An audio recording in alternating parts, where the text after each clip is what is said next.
অন্যায় করতে ছাড়বো না।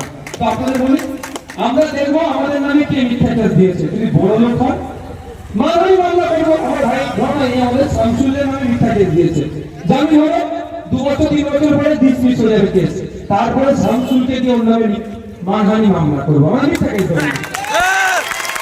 আমি একে বলবো মানহানি মামলা দেবো।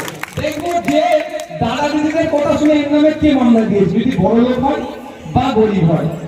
কি দেখে নেবো, মানহানি মামলা 2 রকম ভাবে হয়। একটা হচ্ছে টাকা পয়সা ডিমান্ড হয়, আর একটা জেলের, একটা সিভিল, একটা ক্রিমিনাল। তো আমরা ওটা দেখবো, যদি বড় লোক শামসুলের নামে মিথ্যা মামলা দেয় ওই দাদা দিদিদের কথা শুনে ওকে জেল খাটে, সেই মানহানি মামলাটা দেবো।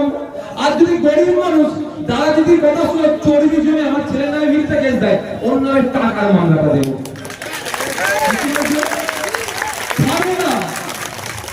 খারাপ কোনো জায়গা নয়, ভারত থেকে অনেক এসছে, বাইরে কেসটা একটু তুলে নেন, অসুবিধা হচ্ছে। অত সহজ আমার ভাইকে যখন তুমি গুলি করে মেরেছিলে তখন হচ্ছিল না, আমার ভাই নামে মিথ্যা কেস দিয়ে জেল কাটালে হচ্ছিল না, এখন ভাইজান কেস তুলে দেন, মানহানি মামলা হবে। তাই আপনাকে বলছি, আপনারা কিন্তু কেউ আইন হাতে তুলে দেবেন, এটা অনুরোধ আমার।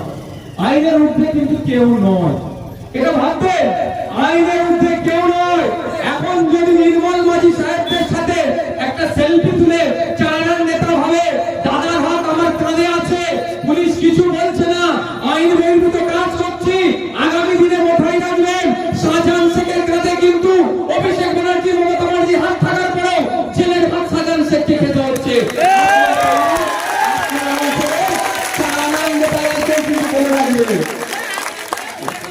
মমতা ব্যানার্জির মাথায় তার হাত ছিল, এই সরি অনুব্রত মন্ডলের মাথাতে হাতটা কার ছিল, মমতা ব্যানার্জির হাত।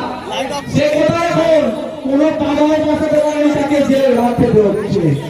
পার্থবাবুর সাথে একাধিক নেতাদের হাত ছিল, মমতা ব্যানার্জি অভিষেক ব্যানার্জির হাত ছিল, জেলের ভাত খাওয়াতে আটকে ফেলেছে, অন্যায় করছে, জেলের ভাত খাচ্ছে। তাই আপনাদের বলবো, আপনাদের পাড়ার চালানো নেতা একটু অনৈতিক কাজ করে তাদেরকে একটু সতর্ক হয়ে যাওয়ায়, নাহলে জেলের ভাত আগামী দিনে খেতে হবে। আমরা চাই সহযোগিতার রাজনীতি, আমরা চাই মারামারি হানাহানি বিহীন রাজনীতি, আমরা চাই রক্তপাতহীন রাজনীতি, আমরা চাই মমতা ব্যানার্জি শুভেন্দু অধিকারীকে ডেকে যেমন বিধানসভার মধ্যে চাপ খাইয়েছে, এখানকার কাজরা এই মোড়ে তৃণমূল বিজেপি আইএসএফ কংগ্রেস দেখার দরকার নাই।